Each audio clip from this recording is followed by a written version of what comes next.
দেশ থেকে রবিবারে ফিরছিলাম কলকাতায়। সন্ধ্যার আর বেশি দেরি নেই। একটু আগে থেকেই প্ল্যাটফর্মে আলো জ্বেলেছে। শীতও খুব বেশি।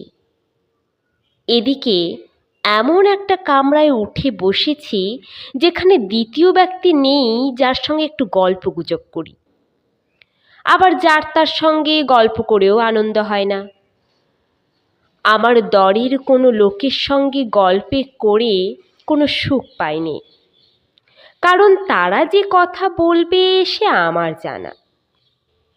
তারা আমারই জগতের লোক, আমার মতোই লেখাপড়া তাদেরও। আমারই মতো কেরানিগিরি কি স্কুল মাস্টারি করে, আমারই মতো শনিবারে বাড়ি এসে আবার রবিবারে কলকাতায় ফেরে। তারা